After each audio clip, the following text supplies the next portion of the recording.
Hai, masih bersama saya Mr. Z bicara. Tentu saja bicara tentang kebenaran berdasarkan fakta, data, dan realita. Hati-hati jika Anda memilih pengacara, memilih advokat. Banyak yang terjadi, seorang pengacara melakukan penggelapan terhadap uang kliennya. Ini banyak terjadi di mana-mana. Hati-hati Anda memilih jasa pengacara. Salah satu kasus adalah ini ya. Seorang pengacara dilaporkan ke polisi karena menggelapkan uang sebanyak 1 miliar rupiah.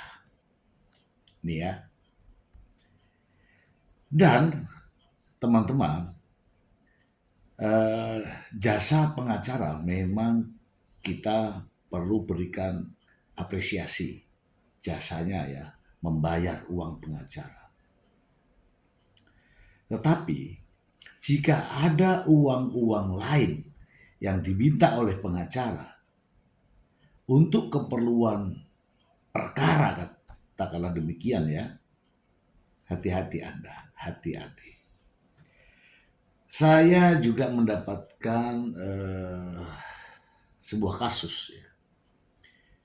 Seorang pengacara yang menggelapkan uang kliennya.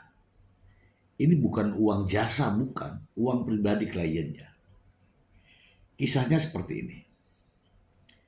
Setelah sepakat untuk menerima pendampingan pengacara ini, ya seorang kliennya itu menandatangani surat kuasa. Langsung tanda tangan, langsung menerima kuasa, kemudian menyerahkan uang sebesar 50 juta rupiah untuk jasa sebagai seorang pengacara. Nah, selanjutnya sang pengacara ini seolah-olah sudah bekerja. Katanya untuk biaya kasus ini kan kasus sudah bergulir sampai di Mahkamah Agung. Ya, ini Mahkamah Agung loh ini. Sampailah di sana, kemudian informasinya bisa kasus ini menang. Namun harus membayar sejumlah uang. Ya, konon katanya 1 miliar. Kliennya ini menyiapkan dana 1 miliar. Ditransferlah ke rekening pengacara dengan cara transfer bank ya, dengan cara bertahap. Dengan janji sang pengacara adalah perkaranya akan dimenangkan di tingkat Mahkamah Agung. Yakinlah ini si klien ini. Setelah yakin, ternyata apa yang dijanjikan sang pengacara ini tidak terkabul. Tidak terkabul. Saya yakin pihak hakim Mahkamah Agung di Jakarta itu ya tidak akan berani menerima uang sogokan dari sang pengacara ini ketika permohonannya ditolak atau tidak dikabulkan.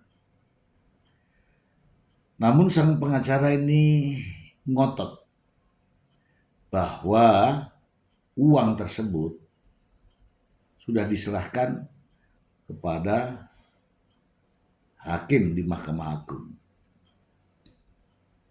Ketika ditanya hakimnya namanya siapa yang menerima, Sang pengacara berbelit-belit. Ditanya lagi, bagaimana cara menyerahkan uang? Sang pengacara ini juga berbelit-belit.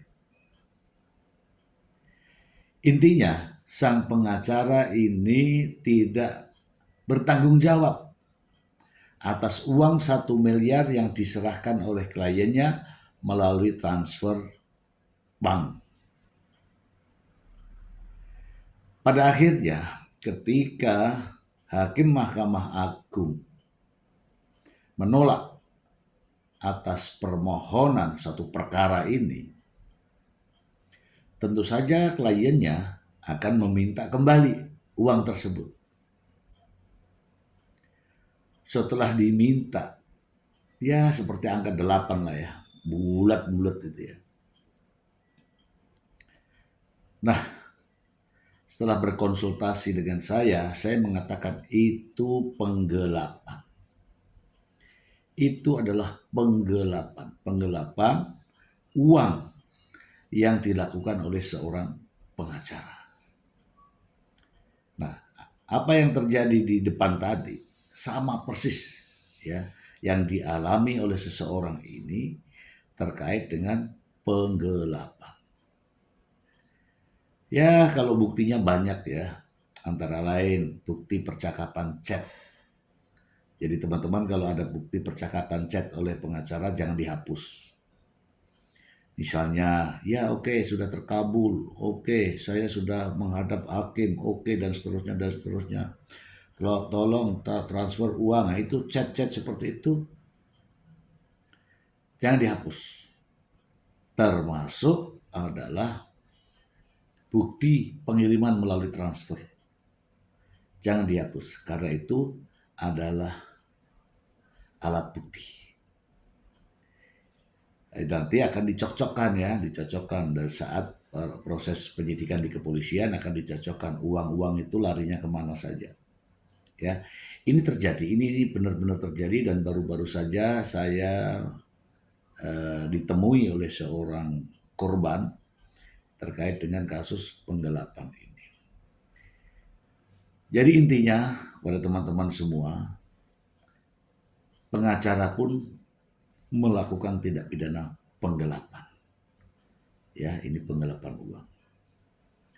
Kasus ini sedang bergulir ya, sudah dilaporkan ke pihak kepolisian dan pihak kepolisian sudah melakukan proses-proses penindakan terkait dengan kemana uang ini, larinya kemana saja, dan seterusnya.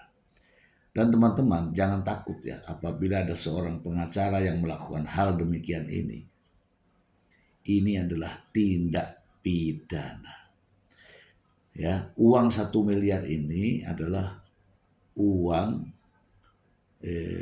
bukan uang jasa ya, bukan uang jasa penggunaan jasa pengacara, bukan.